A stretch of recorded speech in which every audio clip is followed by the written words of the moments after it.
Let's loom knit a hexagon today here on GoodKnit Kisses. This easy loom knit hexagon features a garter strip edge, an accent stripe, and a decreased center.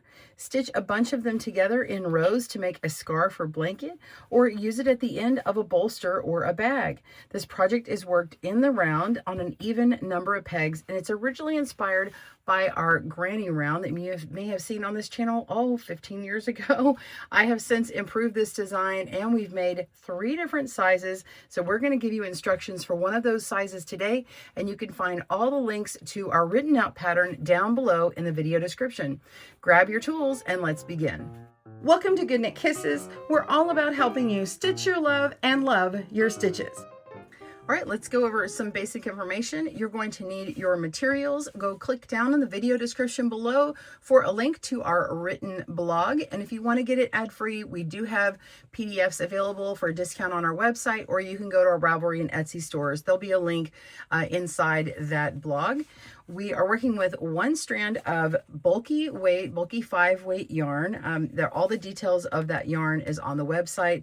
For contrast A, I'm using this sage green, and then for my accent and contrast B, I'm using a dark green, or dark gray. So I'm doing the opposite of what you see here. That way you can see it on camera a little bit better. We're also working with our flexi looms. This is a flexible loom if you haven't seen one before, and it works so much better than the rigid loom. Now, when I originally did this pattern years and years ago, it's been 15 years, the rigid loom just doesn't pull the stitches in as much, and so I can do a lot more shaping with the flexi loom. If you have the regular gauge loom that's orange looking like this, your sizes won't come out quite right. I recommend the chunky, but you can do the other one and they just won't be exactly the same size. You're going to work with 36 pegs, and we'll do that on camera today. 36 pegs for our small, which is 4.5 inches, and it's 14.25 centimeters or inches in circumference. The medium is going to be 6 inches, and it's about 16.5 inches around. And then our large is 7 inches, and that is going to be 22.5 inches around. So the loom you'll need is a 60 peg for this one here. You're going to need a 48 peg for the medium and 36 pegs for the small. You're also going to need at least 1 stitch marker. And if you want to keep up with your decreases, especially if you have the larger sizes, you might find it convenient to have a total of 6 stitch markers, so 5 extra besides your first one. You're going to wait and put those on in a few rows, so you don't need at the beginning, just the one.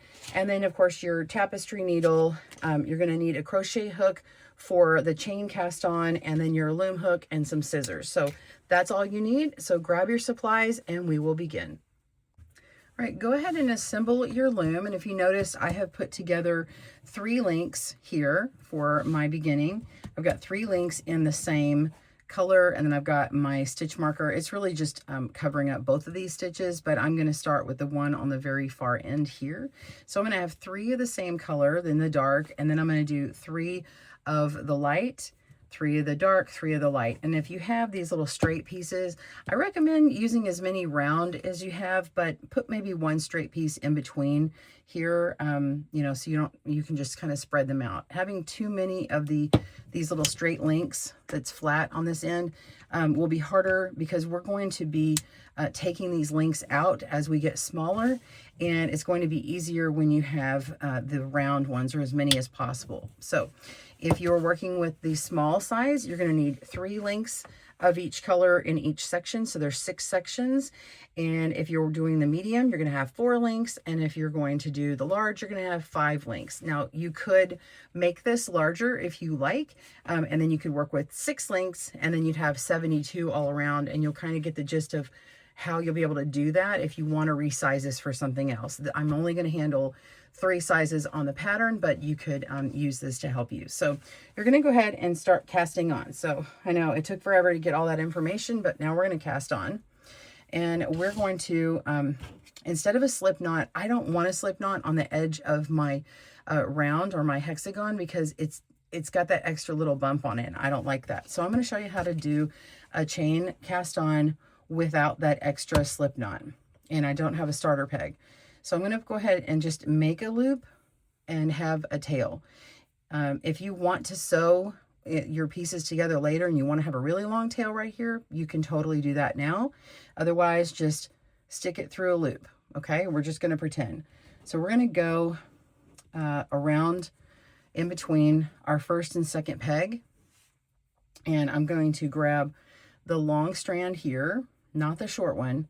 We're going to wrap around it, and then I just kind of put my thumb on the long tail. I'm going to pull through, and now I've got one stitch casted on. Okay, I've gone around the one, and now my loop is to the back here, and we're going to go through and wrap around and pull through. So this 2-stitch look is on the inside, and the outside is going to have one looking stitch back here. So we're going to keep doing the chain, go all the way around, wrap it, and pull through. And if you need a slower video on the chain cast on, I've got plenty on my channel, and you're welcome to go grab that video and come back. So I'm going to keep going around, and just pause your video as you need.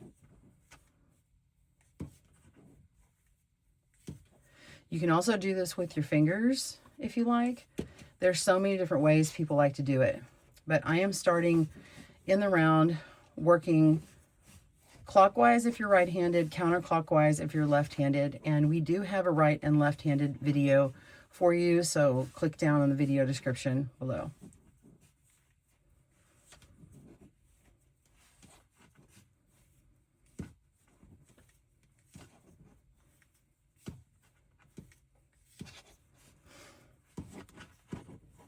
Okay, pause your video as you need, and I will meet you back up at the last peg and show you how to connect everything.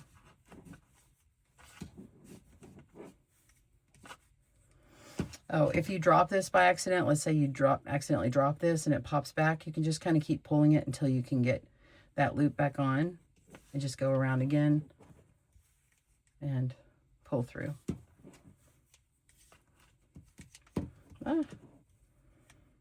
If you're wondering what crochet hook I'm using, this is a 9mm. It just works and I like it. All right, so this is the last peg here, and normally you would just place it on here, but I like to join between my last and my first peg so I get that extra little loop back there. So we're going to go ahead and pull through another loop. So we've got that, and now I'm just going to place it on top of my first peg. I'm going to go ahead and put my yarn tail on the inside, and then we're just going to place that loop on the first peg. All right, now I'm going to turn this around so we can see the whole thing.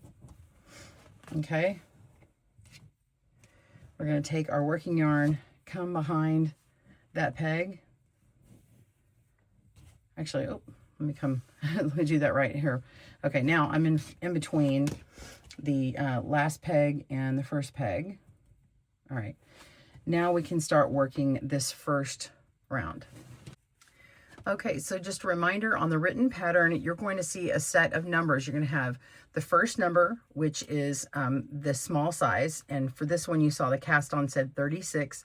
And then in parentheses, you see a second number. It says 48. That's for the medium, and 60 for the large. So if you're not used to reading those patterns, that's what that means. So every time you approach directions that have a number and then parentheses and 2 other numbers, you're looking for which size you're going to do. So if you need to work on the medium, you're looking for the first number in the parentheses. That's what you do. So we're going to come to our pattern. We've already done our cast on, and this is the same for all sizes here. We're going to U-wrap knit all of our pegs. So we're just going to come around this peg here, number 1, and we're going to lift up and over both stitches, both loops. So that's it. We're knitting 1 peg, and then we're going to knit the second peg, and we're going to continue all the way around. This one works real fast when it's in my lap, and a little awkward when I do it on camera on a table far out in front of me. But go ahead and knit around. Okay, pause your video, and when we come back, we're actually going to change colors.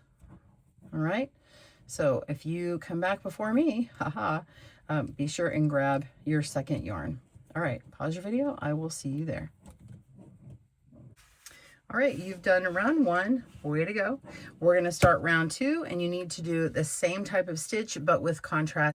Okay, so your second color, you're going to just place a tail on the inside, just loosely, and knit that first stitch. There's no need to put a slip knot on. Okay, if you need more room, just pull on that and go ahead and knit all the rest of these stitches, making sure to leave this color A just at the back or over to the side. And when you come all the way around, you're gonna have to move it out of the way. All right, so keep going. Go ahead and knit all stitches in your second color. All right, pause your video. I'll meet you back up for the last stitch. Okay, so we've got our last stitch. I want to make sure and move that out of the way, that color A out of the way. That last stitch will be a little loose because we've got our loose yarn back in the back. You can go ahead and pull it tighter, that's fine. And now we're just going to keep going. We're going to do round 3, which is purl all. And then we're going to cut the tail when we're done with this round. All right, so go ahead and purl. And this first stitch is going to be a little loose because of that tail back there. So you can kind of pull on that a little bit, pull on this one, and that should even out your stitch a little bit. And then you can keep going.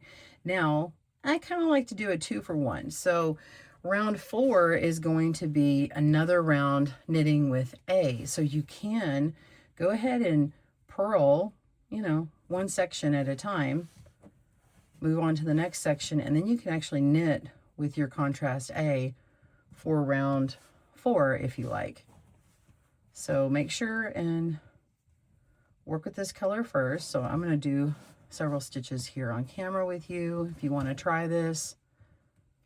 And you just follow it around the loom. Just don't get ahead of yourself. Okay, so I'm going to go one more and go into the next set of stitches. So 6 stitches here on this one. Yours may be the medium or large, that's fine. Okay, I'm going to grab my contrast A because round 4 is going to be U-wrap knit all stitches as well. So we're going to knit, or I say as well. We are purling, but on round 3, but with A, we're going to knit. So there's only one purl round. Everybody heed a sigh of collective relief because not everybody likes to purl. So here I've done several stitches, knitting, and here's my 6th stitch. Don't get ahead of yourself with this color. Just drop it when you get to the next section, and then we're going to work with our contrast B and continue with our purling. Okay, all right, so go ahead and do purl 1 round with contrast B, and then you're going to knit 1 round with contrast A. All right, pause your video and I will meet you back up for the decrease rounds. See you soon.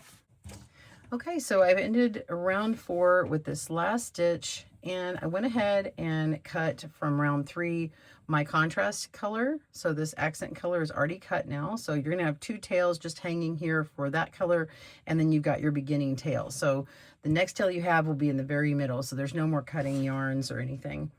All right, so we're gonna begin our decrease round. This is round 5. And everybody starts off with no stitch markers on there. I put a few. I'm going to show you this now.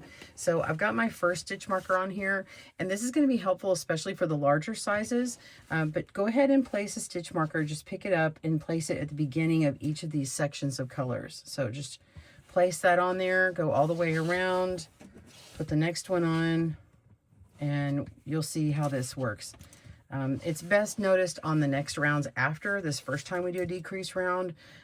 It's not as evident, but next time you come to decreases on every other round where we have a decrease, you'll know exactly where to knit to. So it'll be a lot more intuitive on this pattern. Okay, so you don't have to look at the pattern as much. All right. So this first one, we're going to decrease. Every time we decrease, we're taking the second stitch and moving it on the first stitch. So you can pick this stitch up, move it on to the first peg and knit your stitch, or you can go ahead and go behind peg 1, knit peg 2, and move it onto peg 1, especially if you're tight, and you'll see why later on. So we're going to knit that peg over, and now we've decreased 1. Now we're going to knit 4 stitches. So all the rest of these 4 stitches up to our marker, and the other patterns you're going to go all the way down to the end too. So you're going to knit 4 on the small, or 6 on the medium and 8 on the large. So we're going to knit and move them over, and we'll be taking links off as we go. And we can also tighten these stitches up. So we're going to knit all the way to the markers.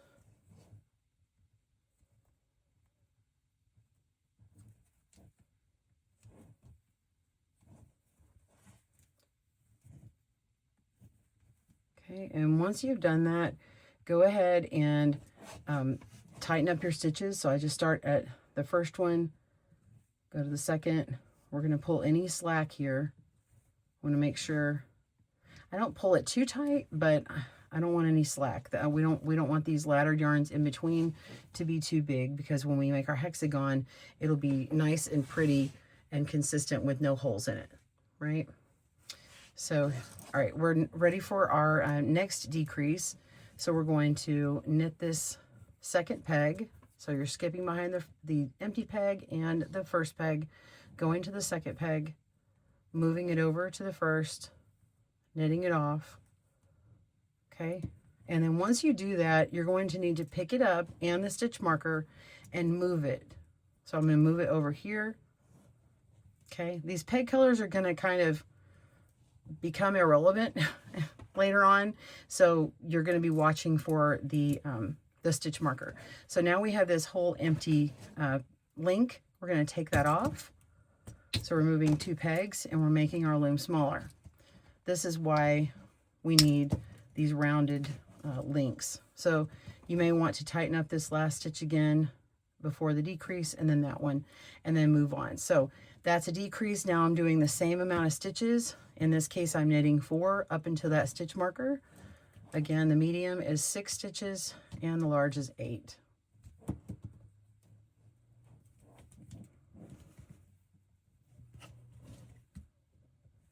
And you're just going to repeat this all the way around the loom. So you take off the links when you've got 2 empty pegs.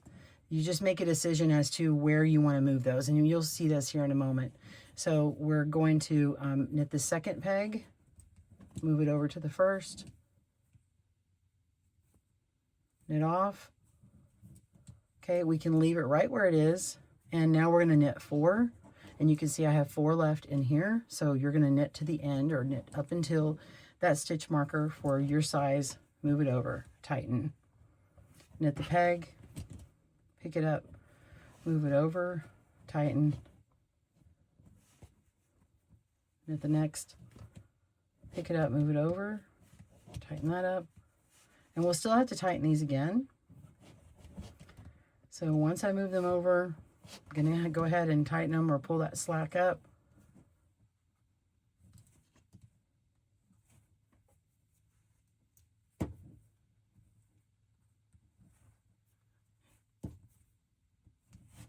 Okay, and now I'm going to do another decrease, so we're going to have an empty link. So I'm going to go to this next one, knit that stitch and move it over, and knit off.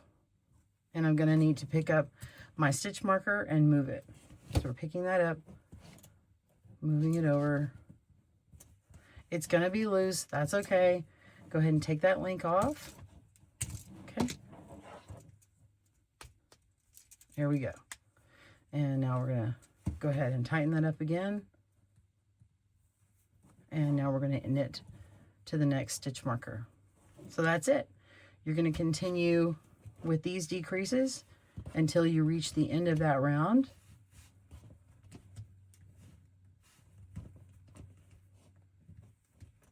Okay. I'm doing this whole round with you. Oh, why did I decrease that? Well, if you accidentally do it, here's an undo. All right, here we go. I was just mindlessly talking and knitting and not paying attention. So there we go. I'm just gonna not edit this out. Put that back on. I don't know what I was thinking. Okay, so, oh, I don't know what I was saying. That's okay. But all the other rounds are going to be like this. It's just going to get smaller every time. So now I'm going to do my decrease. Here we go.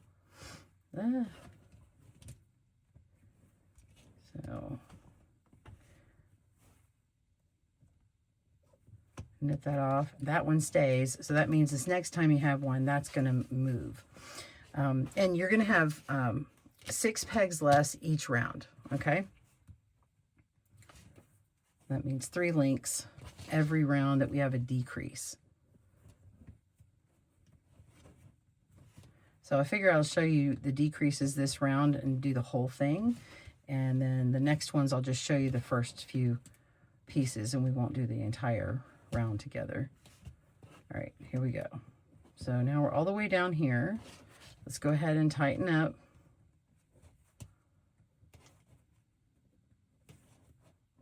It's amazing how much extra slack is in there. All right, so now we're going to do our last decrease of the round. Move it over, knit. We need to move it to our other link and take the old one off, the empty one. Okay, look, see, we got 3 links over here. Snap that back on.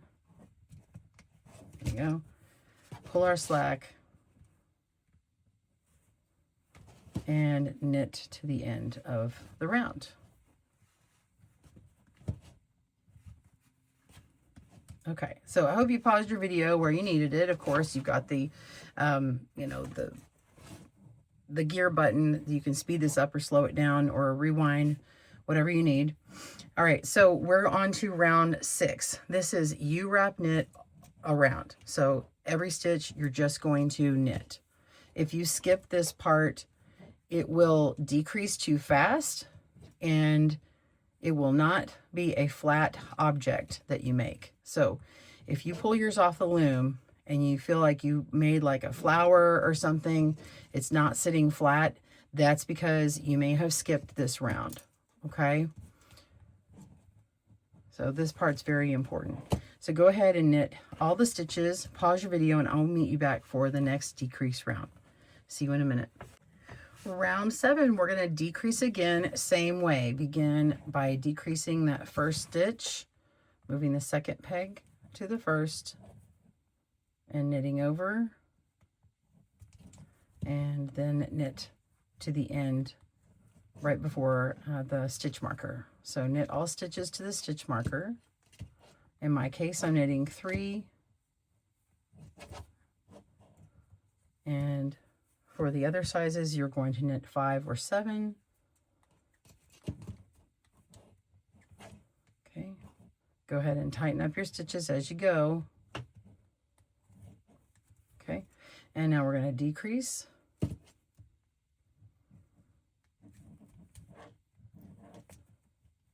So in this case, I'm going to move this back 1 stitch here. Well, forward, I guess you'd say. Move it to this peg here, and then I'm going to take off this darker link.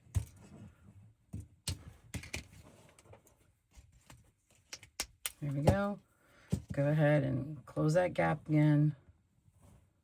Get the slack and knit to that next stitch marker. See how the stitch markers just make it so much easier to really see, especially if you are playing with the different colors of when you pull those links off. So otherwise you'd have to come back and go, okay, I did a decrease, 1, 2, 3, and it just takes longer. So this is actually much faster once you have the stitch markers. All right, doing my decrease, and then we knit to that next stitch marker and pull our slack in as we go. So I think you got this one. I hope you do. I hope it's helpful. If you need more help on moving things, obviously, you can go to that row before where I show moving everything. Okay, here's another one. We'll take this link off together, and then y'all can finish this round yourself. So we're going to decrease this next stitch. I'm right at my stitch marker. It's pushed to the back, but it's there. So knit that stitch, move it over, knit, and then you can see that I need to pull off this darker link. So I'm going to pick that up. I'm going to pull up my stitch marker, place it, and go ahead and take off that link. And I just keep track of it over here. Once I finish a round, I just kind of snap them together, and I can kind of follow where I am by what I've removed.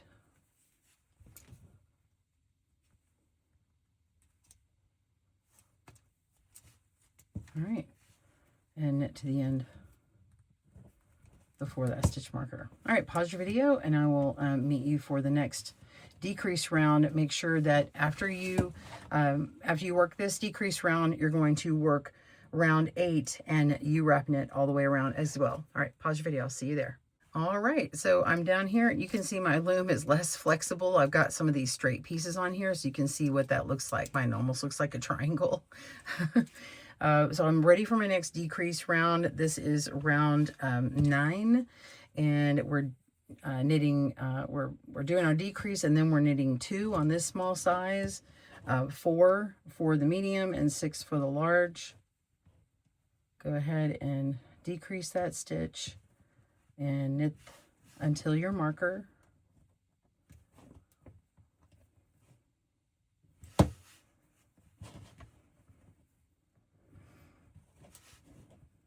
Okay.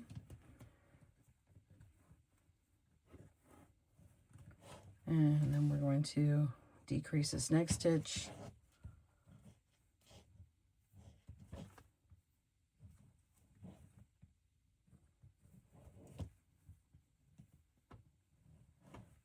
Okay.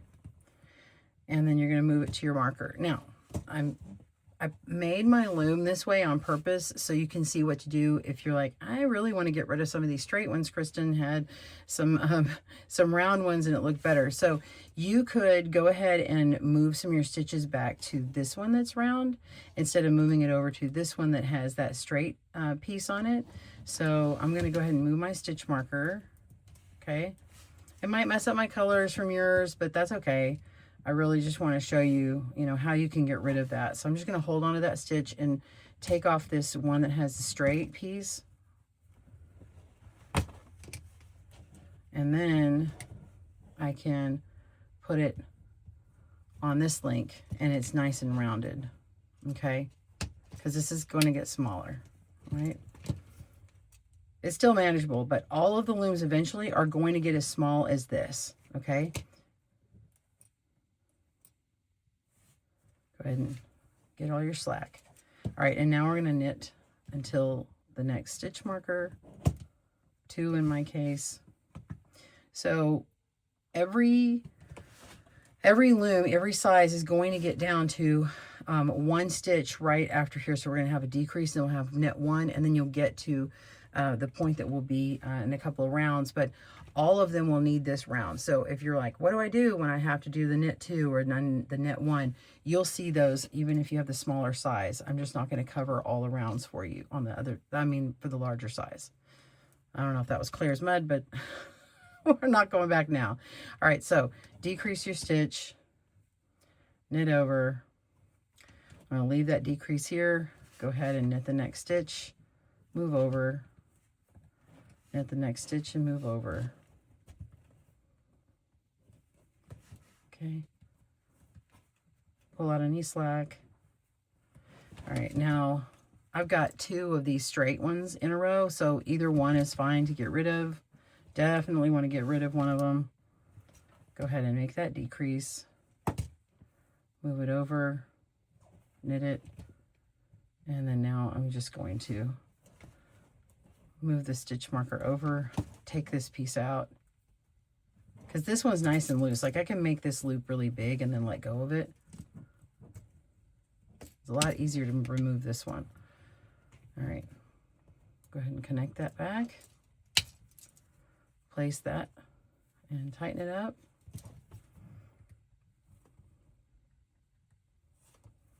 There we go. And then knit to the next stitch marker.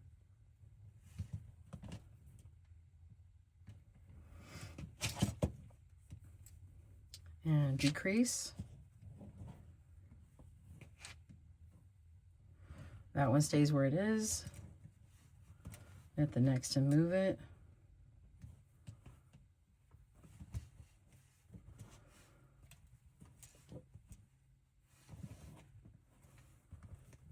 next move that. And then now we've got another with the straights here. So we're going to do the decrease.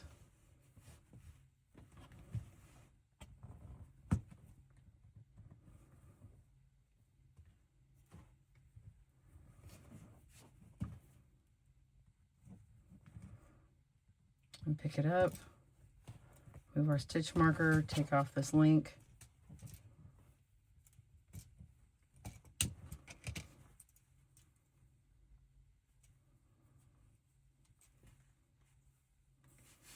And go ahead and join together, and then you can pull your slack.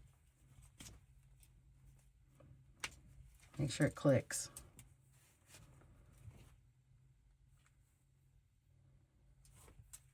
Okay, last 2 stitches for me. Knit to the end for yourself. Okay, so I did that whole round with you. We're going to knit all the way around one more time. Pause your video. I'll come back for the next decrease. See you soon. Okay, so I'm on round 11 for my smaller size, and this is the last decrease round that I do, and I'll have one more knit round before we're finished.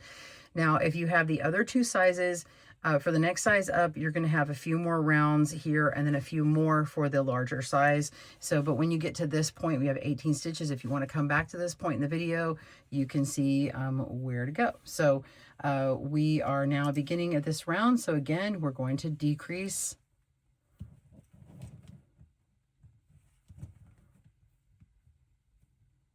Okay. And then we're going to knit 1. And move that over, tighten that up, and then now we're going to decrease again. And this time, when you're on your last round of decreasing, after you knit that off, and you want to move it over, this time you can just take off your stitch marker. So I'm taking that off. I know I already did this decrease. Now we can remove the peg, or I'm sorry, the link with 2 pegs on it. Go ahead and put that back together. Okay, it's even smaller. It's very critical that you pull out any slack that you have here. All right, now we've decreased, remember, so you're gonna knit to the next stitch marker. And now with the stitch marker, we're going to decrease and remove that stitch marker.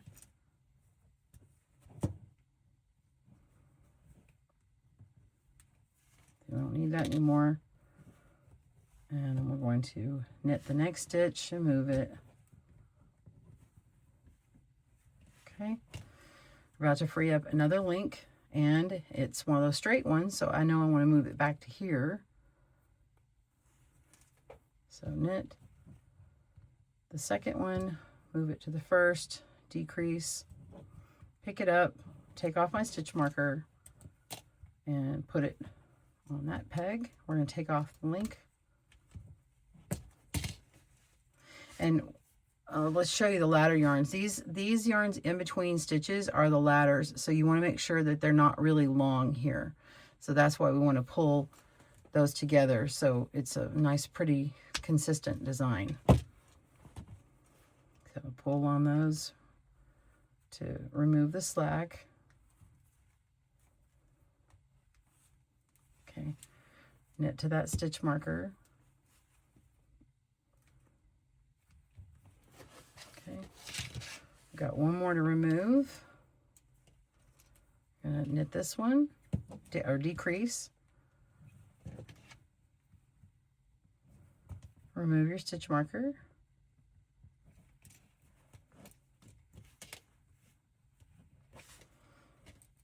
Knit and move.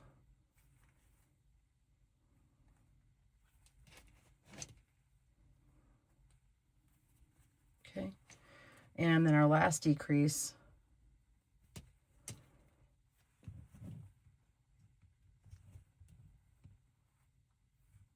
All right, pick that up, and we're going to move it back this way again because we got a rounded one and we want to get rid of this straight piece. So take that off.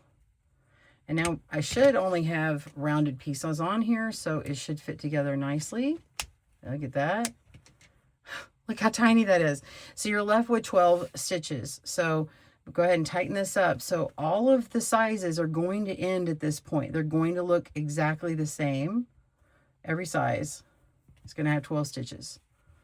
Okay, that's the entire thing. So now we need to knit that last stitch here, and then one more round, and then we'll pull it off the loom. So go ahead and knit around one last time. On this pattern, it's going to be round 12. For the medium, it'll be at round 16. And for the large, it'll be at round, let's see, 20. Okay. All right. So go ahead and knit that. Pause your video, come back. I'll show you how to take this off. All right. All that's left to do is we're going to go around our loom about 3/4 of the way around, or you can go the whole way. And I'm just going to cut a tail. It's going to be about 9 inches when you do it like that, once we get everything off of the loom. And go ahead and put it underneath the first peg, pull through that whole thing, and then you can take that right off the loom. You can also use your tapestry needle to do this. I prefer the loom tool. It's just much faster.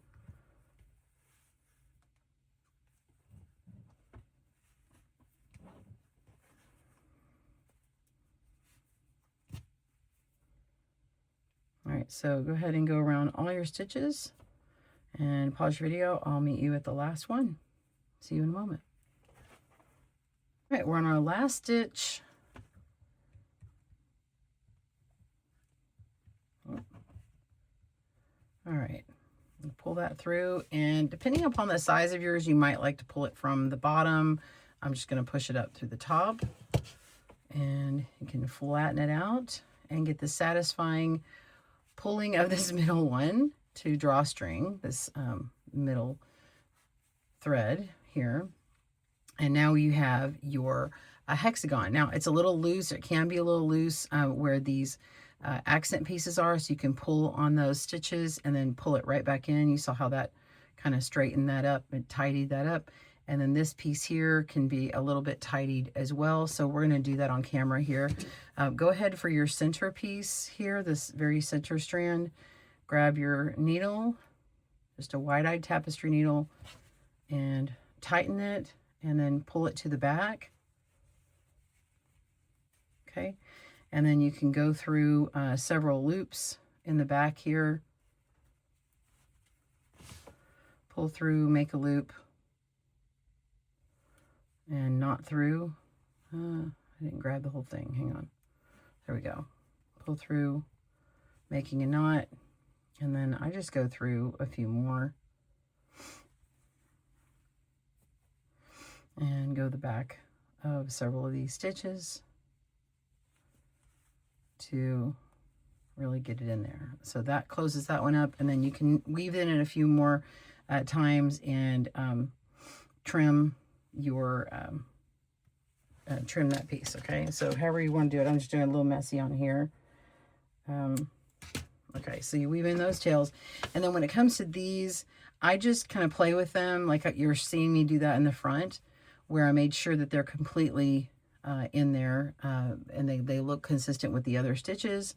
And I do those first, and I save this other tail for last, our beginning tail for last. So you're going to just take these and weave them in, and try and weave them in, matching your other loops here.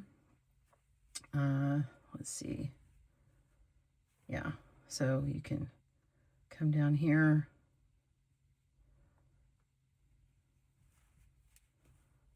and pull through.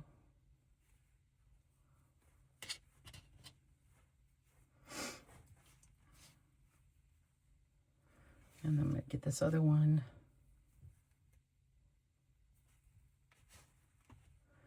And you can come through this back side here. And if you see my video on weaving in tails through garter stitches, I talk about smiles and frowns, or smiles and umbrellas.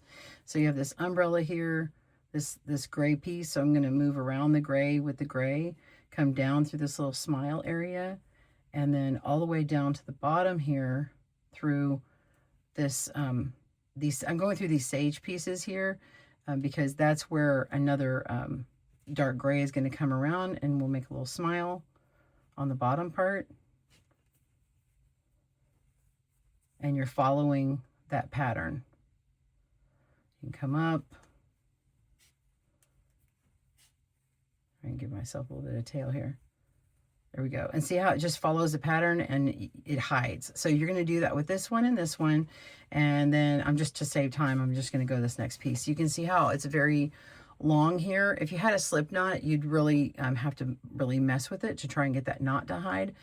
You can follow your yarn around and see where the loose pieces are. So if I pull on this strand on this side, it's the tail. But if I pull it on this side, it tightens up this little piece here. So you can see it move. Okay, when I pull that piece and I kind of put my finger on it and pull, you can see it's going to make this stitch that's going like this, it's going to make that one smaller. Watch that. Look at that. And I can make it consistent, more consistent with these stitches here. So see how I can match it up? Now I've got that done. Now I'm going to make this part smaller. So I'm just going to pull on that one, right? And then I'm going to pull on the tail. Look at that. And see, it just closed it up. And so now we can just kind of close in this side here.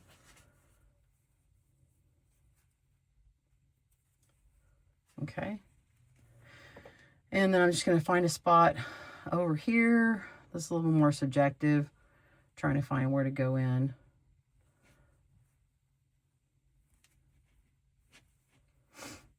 And there we go. And then I can come back to the front here and close in another place.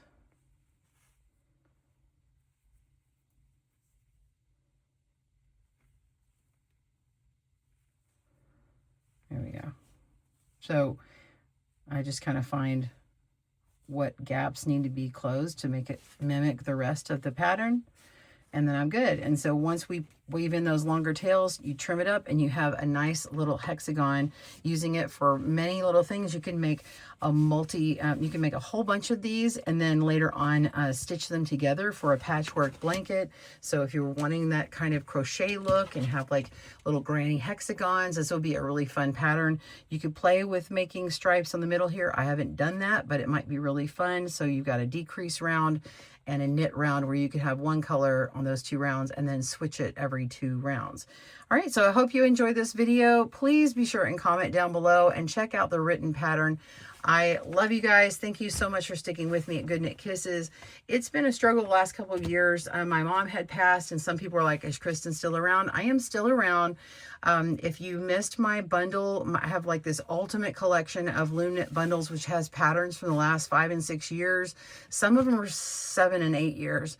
So be sure and check out that Loom knit bundle. It is a huge collection of the last several years of just loom knitting patterns, and you can get a big bang for your buck. So check that down. Thanks for joining us today, We'll talk to you soon. where we help you stitch your love and love your stitches. See you again soon.